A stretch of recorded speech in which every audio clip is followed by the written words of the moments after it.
नमस्कार दोस्तों, आर के एजुकेशन में आपका स्वागत है। तो आज हम एक ऐसे विषय पे चर्चा करने जा रहे हैं जो एक बीएड और डीएलएड छात्रों के लिए नहीं बल्कि एक सरकारी या गैर सरकारी शिक्षक के लिए भी ज़रूरी है। जिससे यह होता है जिसमें एक सीमित समय में एक सही तरीके से एक टॉपिक को कवर किया जा सके। तो आइए हम उस टॉपिक का नाम है लेसन प्लान। तो लेसन प्लान होता क्या है, उसका हम एक फॉर्मेट तैयार किए। तो उस फॉर्मेट के बारे में आज हम बात करेंगे कि होता क्या है। जैसे कि लेसन प्लान एक ऐसा जरिया है जिससे आपको एक सीमित समय पर एक किसी भी क्लास को सीमित समय पर सभी चीज़ों के बारे में और छात्रों को रुचि भी पैदा करना होता है। तो वही हम छोटा सा है फॉर्मेट उसको देखते हैं, जैसे हम लेसन प्लान। तो लेसन प्लान आपको बनाने से पहले सबसे पहले आपको पेज के ऊपर में डालना पड़ेगा स्कूल का नाम, फिर क्लास, कौन से क्लास का आप ले रहे हैं, फिर पीरियड, फिर सेक्शन। अब डाल लीजिएगा, मान लीजिए स्कूल का नाम जो भी है आप अपना लिख लीजिएगा। फिर आप क्लास कौन सा ले रहे हैं, 7, 8 जो भी क्लास है। फिर कौन सा पीरियड चल रहा है, बच्चों का सेक्शन कौन सा है, फिर आपका टाइम क्या से क्या है, फिर कितना देर का आपको समय मिला गया है। इसका ड्यूरेशन का मतलब है कितना देर का आपका समय मिला गया। फिर कौन सा डेट को आप ले रहे हैं, अब सब्जेक्ट कौन सा है और टॉपिक कौन सा है। मतलब सब्जेक्ट कहने का मतलब है, सब्जेक्ट का मतलब ये हुआ जैसे हिंदी, इंग्लिश, ज्योग्राफी जो भी है।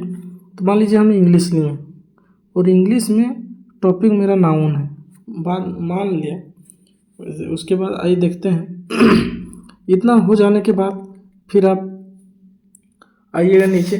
उसके बाद आपको उसका विशेष उद्देश्य क्या है, जो आप ये जो लेसन प्लान तैयार कर रहे हैं उसका जो उद्देश्य क्या है। मान लीजिए हमने एक इंग्लिश लिया, इंग्लिश का सब्जेक्ट है, उसमें से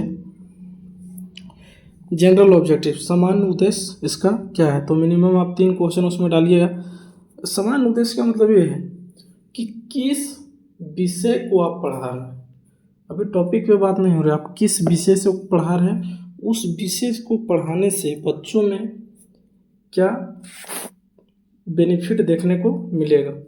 तो उस पर आप मिनिमम 3 क्वेश्चन आप तैयार कर लेते हैं और मैक्सिमम 5 हो सकता है। जैसे कहने का मतलब है जैसे हो जाएगा। अब मान लीजिए इंग्लिश पढ़ा रहे हैं, तो इंग्लिश पढ़ने से बच्चों को क्या क्या बेनिफिट हो सकता है। स्वाभाविक तो रहे, इंग्लिश अगर पढ़ेगा तो ट्रांसलेट कर सकता है, फिर वोकैबुलरी मजबूत हो जाएगा। इसी तरह से आप 3 से 5 क्वेश्चन लिख सकते हैं जनरल ऑब्जेक्टिव्स में। फिर आइए देखते हैं स्पेसिफिक ऑब्जेक्टिव्स। इसका मतलब ये हुआ जो आप इंग्लिश पढ़ा रहे हैं उसमें से जो टॉपिक नहीं है, टॉपिक हम एक मान लेते हैं नाउन। तो नाउन पढ़ने से बच्चों में क्या क्या बेनिफिट हो सकता है। तो नाउन पढ़ने से फ़ायदा क्या क्या हो सकता है, नॉलेज डेवलप होगा, फिर उसमें समझने की शक्ति बढ़ेगी और नाउन को पहचान कर सकता है। इसी तरह 3 से 5 से आप डाल सकते हैं। फिर उसी प्रकार है वो सब लिखने के, दोनों लिखने के बाद उसके बाद आप टीचिंग एड्स। तो सभी विषयों के लिए लगभग सेम ही होता है टीचिंग एड्स में। जैसे अब जनरल एड्स में क्या क्या लीजिएगा, जैसे एक ब्लैक बोर्ड होता है, फिर मार्कर ले लीजिए, चौक ले लीजिए, डस्टर ले लीजिए, ब्लैक बोर्ड इटिस एक्स्ट्रा। ये सब लिखने के बाद अब स्पेसिफिक में आ जाइएगा। तो स्पेसिफिक में हो जाएगा जैसे पीपीटी होता है, एक चार्ट तैयार कर लीजिएगा, पिक्चर दिखा के बच्चों को पढ़ा सकते हैं। इसी तरह एक्सेट्रा। अगर उसके बाद यहाँ तक हो जाने के बाद फिर लेसन प्लान का नेक्स्ट टॉपिक आएगा टीचिंग मेथड, कि आप बच्चों को किस मेथड से बच्चों को पढ़ा रहे हैं। जैसे उदाहरण के तौर पे हमने 3 रखा है।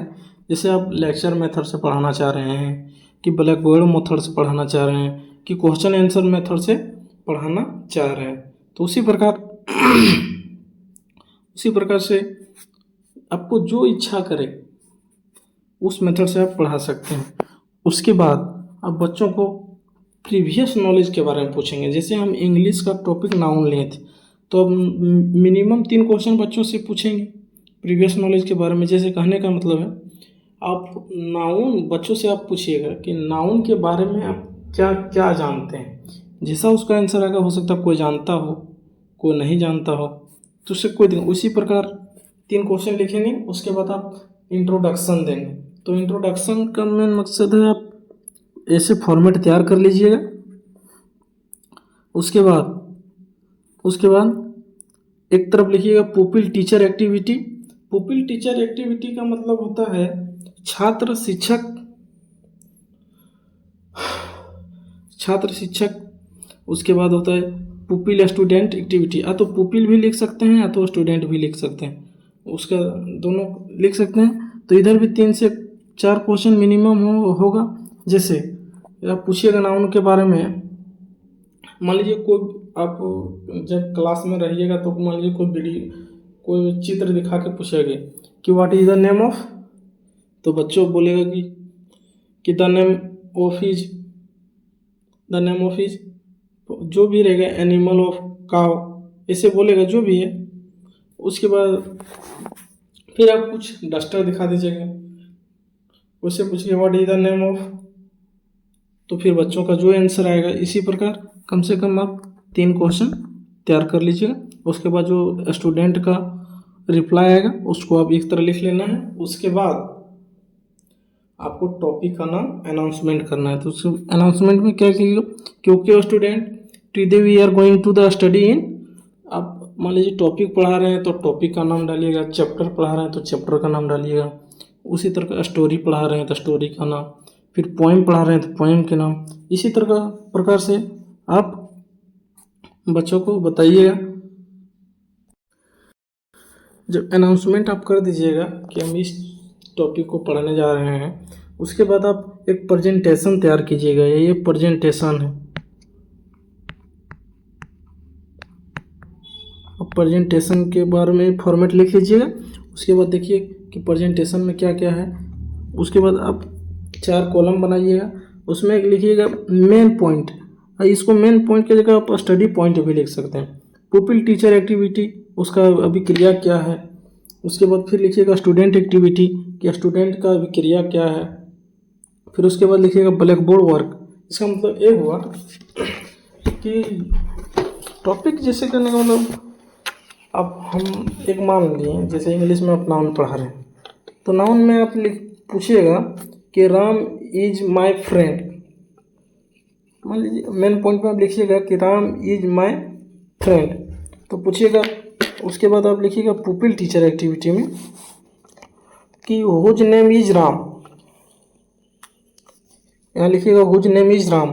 तो स्टूडेंट का जो एक्टिविटी आएगा उसमें लिखेगा कि Ram is the name of person. Student बोलेगा Ram is the name of person. उसी तरह से फिर आप दूसरा क्वेश्चन लिखिएगा। फिर हो सकता है कि अगर आप पोएम पढ़ा रहे हैं, स्टोरी पढ़ा रहे हैं, कोई चैप्टर पढ़ा रहे हैं, तो आप रीडिंग यहाँ लिखिएगा। आप यहाँ लिखिएगा मेन पॉइंट में आप रीडिंग लिख दीजिए। उसके बाद यहाँ अब स्टोरी को पढ़ रहे हैं, अब यहाँ लिखिए कि जो स्टोरी आप पढ़ रहे हैं तो उसको स्टूडेंट एक्टिविटी में लिखिए कि स्टूडेंट्स केयरफुली लिसनिंग। मतलब कहने का मतलब जब आप स्टोरी पढ़ रहे हैं तो स्टूडेंट उसको गौर से सुन रहा है। तो इसी तरह से 3-4 क्वेश्चन पूछ दीजिएगा। उसके बाद जो स्टूडेंट का रिएक्शन आएगा उसके बाद, और हो सकता है तो आप ब्लैक बोर्ड का जो एक प्रिंट करवा लीजिएगा। तो ये भी नहीं हुआ तो कोई भी पीपीटी के माध्यम से एक छोटा सा इधर किनारे ब्लैक बोर्ड पे चिपका दीजिएगा। यहाँ तक तो उम्मीद करता हूँ कि आपको बातें समझ आ गई होगी। फिर आगे देखते हैं उसके बाद क्या होगा। उसके बाद यहाँ 3-4 टॉपिक लिखने के बाद आप उसको जनरलाइजेशन कीजिएगा। जनरलाइजेशन कहने का मतलब ये हुआ कि हमने जो पीछे पढ़ा उसमें बच्चे क्या क्या सीखे। तो एक थोड़ा क्वेश्चन पूछ दीजिएगा जिससे लिखा है कि student today we study have about, जो भी टॉपिक का नाम है, पोएम का नाम, स्टोरी नाम है, वो लिख दीजिएगा। उसके बाद आप बोलेंगे I hope you understand about this topic, जो भी है टॉपिक है, पोएम है, नेम है, उसके बाद यहाँ तक हो जाने के बाद आप बच्चों को सब पढ़ा लिए तो स्वाभाविक तौर पे आप होमवर्क दीजिएगा। होमवर्क में आप दे सकते हैं कि वो कि नाउन का आप डिफिनेशन पूछ सकते हैं, टाइप्स ऑफ नाउन पूछ सकते हैं। इसी तरह से आप होमवर्क दे के आप छोड़ दीजिएगा, जैसे टाइप्स ऑफ नाउन लिख दीजिए। इसी प्रकार से एक लेसन प्लान का एक फॉर्मेट हो गया। तो हम उम्मीद करते हैं कि आपको ये बातें समझ आ गई होगी। तो अगला वीडियो में हम देखेंगे एक लेसन प्लान बना के और आगे समझते हैं। अगर आपको ये वीडियो अच्छी लगी तो चैनल को सब्सक्राइब करें, बेल आइकन को दबाना ना भूलें ताकि नई वीडियो का अपडेट आप तक मिलता रहे। धन्यवाद।